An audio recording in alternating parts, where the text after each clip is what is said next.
नमस्कार, स्वागत आहे तुमचं रोहिणी एस.टी. किचनमध्ये. लहान असताना गावाला जाताना दसम्या द्यायची पद्धत असायची आणि ह्या दसम्या म्हणजेच चपात्या आणि चपात्यावर शेंगदाण्याची चटणी दिली जायची. आणि आज ही चटणीने भरलेली ती चपाती मला खायला आवडते.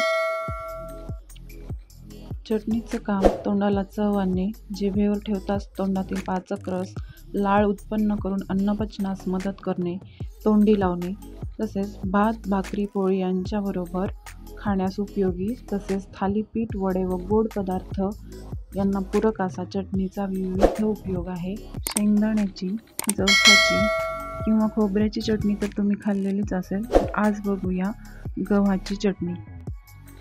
या चटणीसाठी मी गहू स्वच्छ धुवून शक्य तेवढे उन्हात वाळवून घेतले आहेत आणि गॅसवर कढई ठेवून चमचाभर तेल टाकून त्यात गहू कमी गॅसवर भाजून घ्यायचे आहेत. गव्हाचा रंग बदलेपर्यंत भाजून घ्यायचा आहे.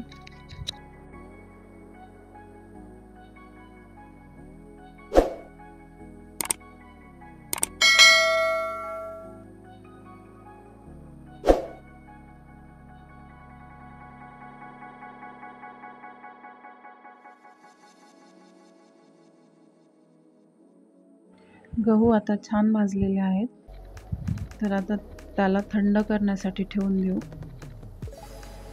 गहू थंड होईपर्यंत आपण खोबरं भाजून घेऊ.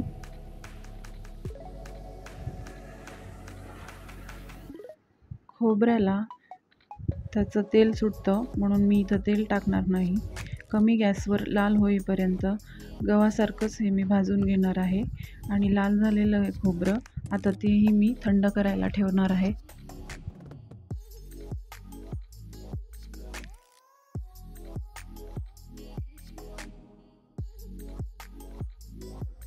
गहू आणि खोबरं थंड झालं की ते मिक्सरच्या भांड्यात टाकून घेऊ.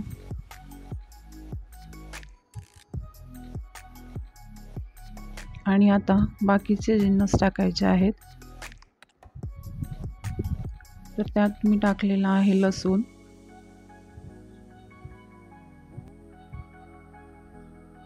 चिंच, जिरे आणि लाल तिखट.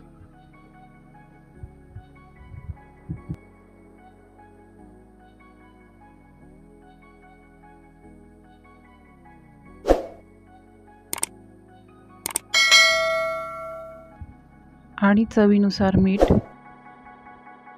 हे झालं की मिक्सरवर शेंगदाण्याची चटणी करतो तसं आपण फिरवून घ्यायचं आहे. बघितल्याबरोबर ही चटणी कोणालाही शेंगदाण्याची चटणी वाटेल, पण ही गव्हाची आहे. याची चवही खूप छान लागते. तुम्हीही नक्की करून बघा. आणि या गव्हाच्या चटणीचा व्हिडिओ तुम्हाला कसा वाटला नक्की सांगा आणि माझ्या चॅनलला सबस्क्राईब करा. धन्यवाद.